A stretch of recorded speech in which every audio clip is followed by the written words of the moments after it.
Alright guys, so I'm at my shop and typically I'll be filming my profiles from home, but decided to do it at the shop because my home is a mess right now. I don't feel like cleaning up. So this is gonna be my undefeated Crystal Beach profile. I went undefeated last Friday. Scrub today, but nevertheless still went undefeated last Friday. So I'll show you guys the list. A lot of you guys were asking for it in my blog and we're gonna go from there. So go ahead and fold this down. And then, yeah, at this point, smash that like button. Let's get this video up to 500 likes or 2 super thanks. Always video go. So, ran one Rainbow Dragon. I don't like two. I know some people like two. I just ran one because I feel like one is all you really need. I ran two of the Crystal Beast Rainbow Dragon because I feel like the whole goal is to pit one in the back row just to add the Rainbow Dragon. Once you add Rainbow Dragon, you can start popping off with your combos and go from there. And then on top of that, you don't want these to break because this deck can break a lot. And I experienced that today. Like last week, I was drawn. The week the deck went undefeated, I was drawing amazing, like all day. I don't know if it's because my sleeves a little sticky. They do feel a little sticky, but a lot of my hands was like sticking together monsters or sticking together spells that didn't do anything. So it was kind of really bad. One Ruby Carmichael, that's like that's all you need. Some people like two. I like one because with the Awakening of the Crystal spell thingy, you can recycle it and special summon it out, so you really don't need one. I remember running all the other ones, like one of the cat, one Cobalt Eagle, one Turtle, Topaz Tiger. His effect comes up more than everybody else's. One Mammoth, three of the Pegasus, and essentially you can, once you start popping off the deck, you can literally just fuel your back row really fast. You get all seven, typically pretty easy and go off. And then three Ash Blossom.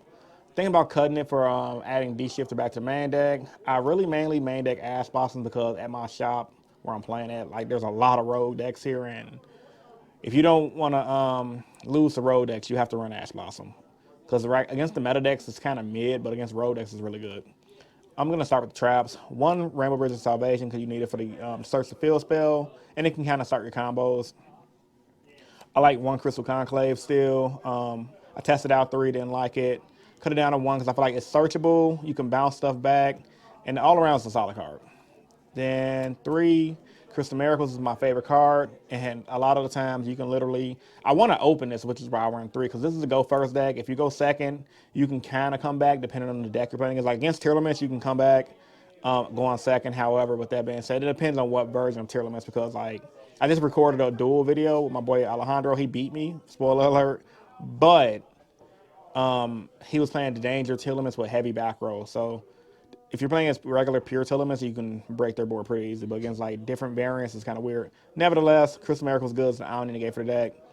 So that's pretty good. One Crystal Beacon, two Fool's Barrel goods to dump the Rainbow Bridge of Salvation, one Call by the Grave, two Awakening the Crystal Ultimates. This card's amazing. It can pretty much Fool's Barrel goods the Rainbow Bridge of Salvation. It can pretty much add stuff. But for the most part, it's really consistent. You can add all your Rainbow Bridge cards. You need to run two, at least two. Some people like three. I just like the two because it can brick if you don't open up the Rainbow Dragon or a way to make Rainbow Dragon. Three Rainbow Bridges because it's a staple. So it's a Rota. Three Rainbow Bridge at heart. This makes the deck. If this deck ever becomes meta and your opponent and Konami decides to limit this card, this deck's gonna die. So this literally makes the deck. You need three. For you guys that don't know what it does, destroy a Crystal Beast card to add a spell, a trap, Crystal Beast from spell a trap from your deck to your hand. Then you can send this back to your hand to bounce the card in their board to their hand. When you do that, anytime a Crystal Beast monster is sent from the field to the back row. So really good. A lot of the time you just leave it on the field. Your opponent will run into your Crystal Beast monsters. They'll get destroyed and you can just bounce. Like I win a lot of games when people just don't read that card. But it's really good because like a lot of the time you find yourself controlling your opponent's board by just destroying your cards, bouncing their field, adding the Crystal Miracle Trap, which is the Omni negate, and going off from there. Three Dark Rulers for like if I play against Sprites or Tearlaments that did some stupid stuff like big Omni negate boards. I didn't like it today in my today's tournament, but like last Friday when I went undefeated, it was pretty good. However, still a little bit, I don't know how I feel about it yet. Then three Crystal Bonds is a staple. It's pretty much the road of the deck. You put one to the back row and add one. So essentially you can put the Crystal Beast Rainbow Dragon to the back row to get a free special summon. And this is pretty much your Rainbow Dragon right there, so it's really good. And the field spells, Necrobatty because it craps on the meta. I like Rainbow Ruins because in my build at least, my goal is to get three in the back row. And in my field on Crystal Miracle, Rainbow Ruins, a negate, which came up a lot. So 40 card main deck. I love it. Wouldn't change it for the world. Like, I think this is a solid main deck for what it's worth. I have no really issues with it.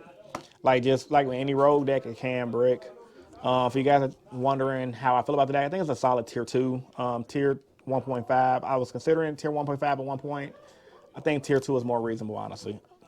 Then the extra deck, Baguska, staple for any rank 4 deck. We're going to tier Booney for the combos, like when you do the Rainbow Dragon combos, big combos. Shout out to Duelist Cypher. You can check his channel out to see how they do that combo. Tornado Dragons to pop back row. And this actually honestly helps. I didn't do it today, but I realized today, if you brick with the Rainbow Bridge of Salvation, which searches your field spell, you can set that, destroy your Rainbow Bridge of Salvation, and then search out your field spell, which is really good. X Time Night, like I said in my Elder Deck profile I did for my boy Screwdriver's Yu-Gi-Oh channel, it's my budget AA Zeus. I'm honestly looking for a Lightning Chidori. Once I get a Lightning Chidori, this is coming out because I never go into it. Dugaris for when you comboing and popping off, depending on your hand. Appaloosa because the deck can make it. IP, Nightmare Unicorn. Cowboy for when time gets low and you need to try to just steal a game real quick. Starving Venom, the Rainbow Dragon package, these are really good. Time Thief Redoer. Predator Plane Dragon Seblia, and Abyss Dweller. So it's pretty much my extra. Then I go with my side deck real quick. I'm siding in one Mystic Mine. I feel like it's a staple side deck card because you can search the field spells. 3 Super Polys because the extra deck can. It's like you really don't need your summon, so it's really good. 3 deck only be 1, so they didn't really hurt the deck like that. 1 Feather Duster. 1 Raw Spear Mode because I realized like a lot of the time you can just Spear Mode them. You can play Rainbow Bridge of the Heart, bounce the Spear Mode back to your hand, and then have an endless loop of them not popping off on you, which is pretty decent. 3 DD Crows, stacks for the format. You definitely have to run the DD Crow. And then 3 D Shifter because it's D Shifter now. That's how I show you guys a quick like little test hand of what you guys can typically do with the deck so you guys know how to play with it or play against it. So that way I make the video a little different from the profile that you guys already seen for me. So let me show you guys a quick test hand. So quick shuffle.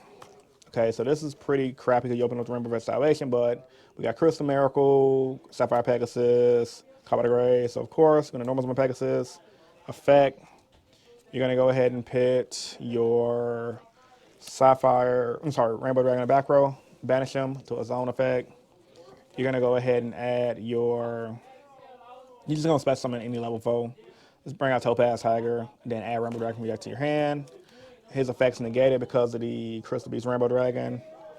And then, with a hand like this, oh yeah, so set the Rainbow Bridge Salvation. We can, guess we can make the play I was just talking about, which is the Tornado Dragon. Pop the back row. Banish it to add a field spell. I ain't gonna lie, this hand was kind of bad. I probably should have. Oh yeah, you can add Necro Valley and then add one. So, and then you play Necro Valley, go from there. Set 2, Crystal Miracle, and then pass. You wouldn't be able to do anything with Crystal Miracle. However, you do got Necro Valley, which can hurt some decks. And then you open up the Ash Blossom. But little hands like that, you can do some small stuff. But free rank 4s are good. A lot of the times you can open up some broken plays. But yeah, man, tell me what you guys think about this video in the comment section down below. Like the video if you're new here. If you want to subscribe for more, subscribe for more. It's your boy Rogue, and I'm signing out, man. Peace.